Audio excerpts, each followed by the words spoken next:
Okay, the final part of Marvel's The Amazing Spider-Man, an origin story. We're up to chapter 9.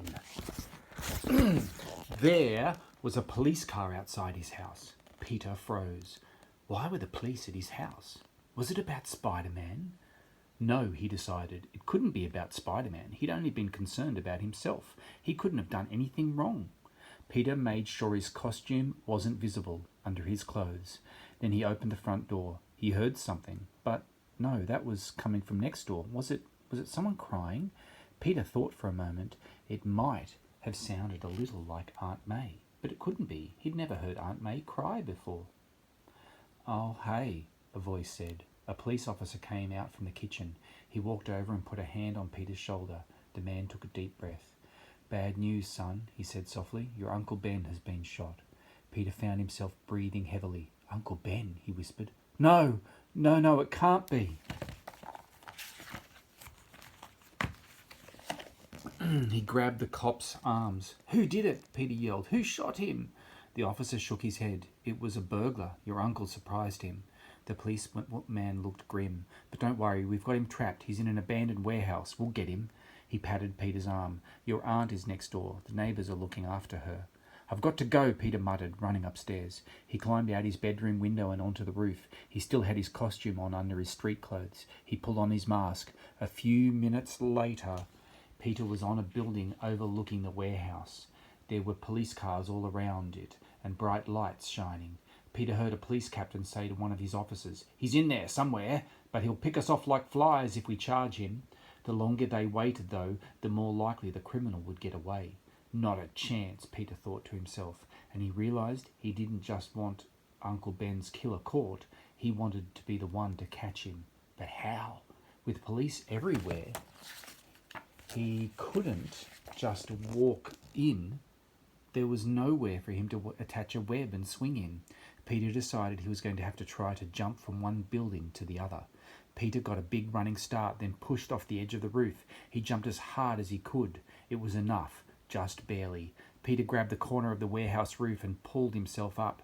There were holes in the roof. Not good for keeping rain out, he thought, but perfect for letting Spider-Man in. Chapter 10. Peter heard someone moving down on the second floor. "That's him," he thought. "That's the man who took my uncle away." He crept across the ceiling until he found a staircase. He crawled down the staircase wall. He wanted to run as fast as he could, but he forced himself to go slowly. He didn't want anyone to know someone was in the warehouse, not the police, and certainly not the killer. Peter stopped when he got to the second floor. It was very dark in most of the warehouse. The lights the police were shining made some parts very bright, but cast lots of large shadows. Where was the man? Then Peter heard him. "All I got to do," the man was muttering to himself, "is hold them off till the moon goes down. Then I ought to be able to just slip out away in the dark. Got to escape. Just got to escape." The man kept repeating himself. Peter moved across the ceiling towards the voice. Something about it sounded a little bit familiar. But that wasn't possible, was it? There was no time to think of that now. Peter found himself staring down at the man. He was wearing a cap, so Peter couldn't see his face, but there was something about the leather jacket the man was wearing. What was it? Peter pushed that thought out of his mind. Also, suddenly, he was filled with anger. He was looking at the man who had shot his uncle. He was in the same room as the man who had caused his uncle's death. "You'll never escape again." Peter was surprised to hear these words. He was even more surprised when he realised they had come from his own mouth. The killer was surprised too. He spun around, then around again, looking for whoever had just yelled. But of course he didn't see Peter, because he didn't think to look up at the ceiling. Peter couldn't help himself. He rushed down the wall towards the man. Now the killer looked up. He was so startled to see someone crawling down the wall head first that he almost fell backwards. "Huh?" the man gasped. "What the—" "Surprised to see me?" Peter snarled. "Not half as surprised as you're going to be." The man turned and tried to run away. Gotta get away," he said to himself. I must be seeing things." Peter jumped off the wall and over the man's head. He landed in front of the man. "There's no place on earth," Peter growled, "where you can hide from me." The man stumbled back. No, he whimpered. This can't be happening. He reached for his gun, but Peter was too fast. Before the man could get a shot off, Peter sent out a web. It completely covered the gun and the man's hand. The man looked down at his hand holding the gun, or tried to, but all he could see was a giant web. He looked up to see Peter rushing toward him. Peter punched the man in the face. It was... it was the first time he'd ever hit another person. The man landed on the floor so hard that he bounced.